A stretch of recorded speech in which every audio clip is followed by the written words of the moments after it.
में चाउमीन का चलन अभी अच्छे से नहीं आया था, लेकिन सुरेश शहर से चाउमीन बनाना सीखकर गांव में ठेला लगाता है। अरे ये केचुआ है क्या भैया? कैसे खाया जाता है? अरे नहीं नहीं, ये चाउमीन है। चाउमीन शहर में खाया जाता है। कितने की दे रहे हो सुरेश? 10 रुपए की प्लेट भरकर। तभी वहां शहर से पढ़ा एक लड़का आता है।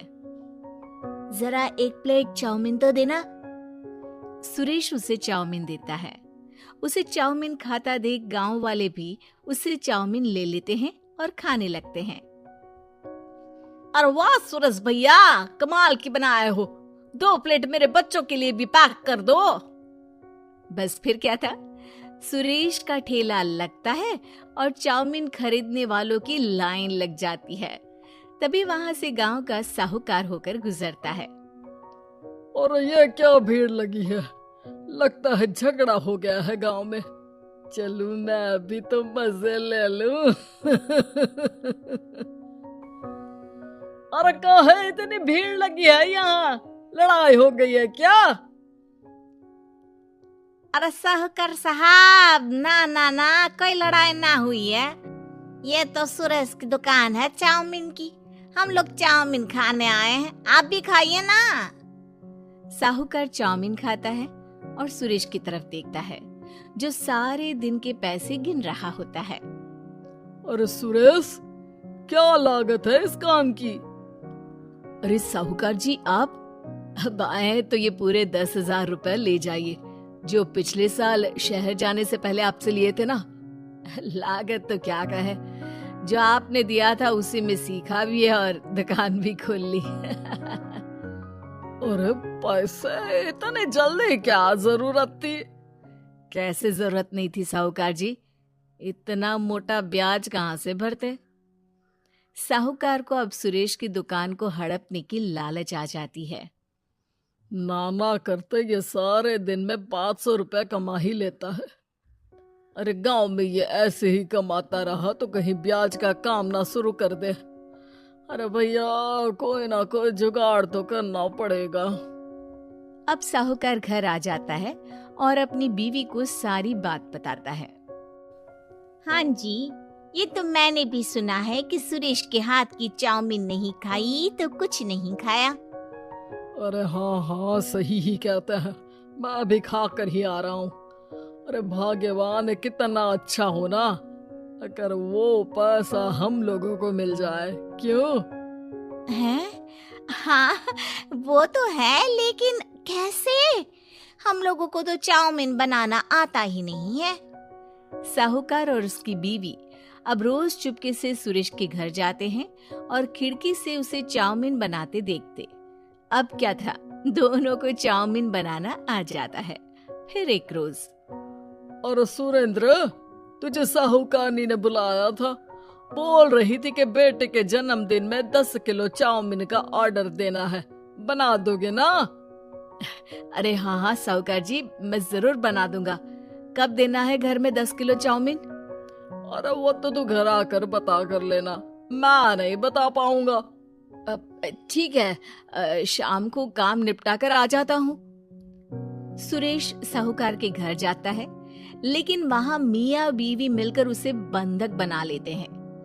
अरे मुझे क्यों बांध रखा है? मुझे छोड़ दो।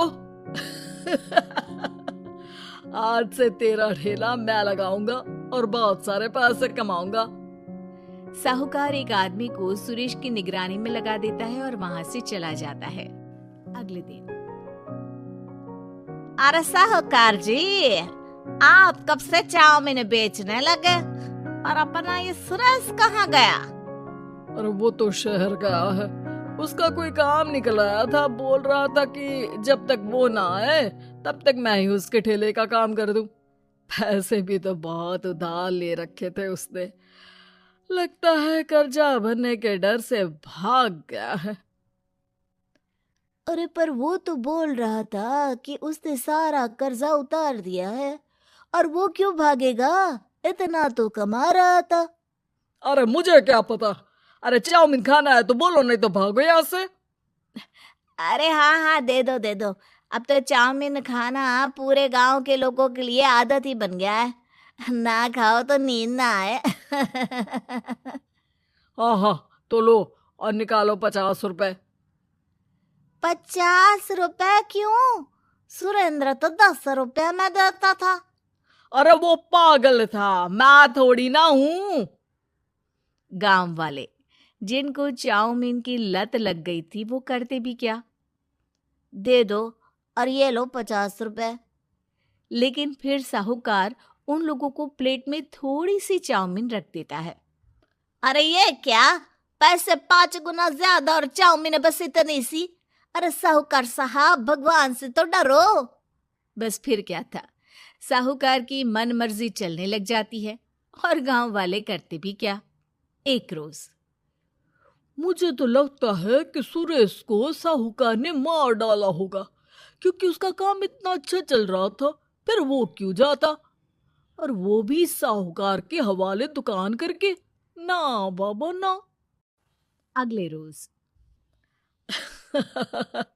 भाग्यवान, देखो तो जरा, इस सुरेश भी ना कितना पागल था। जिस काम से वो ज्यादा पैसे बना सकता था उससे इतने कम पैसे छाप रहा था। 50 रुपए प्लेट में भी गांव वाले खूब खा रहे हैं चाउमीन।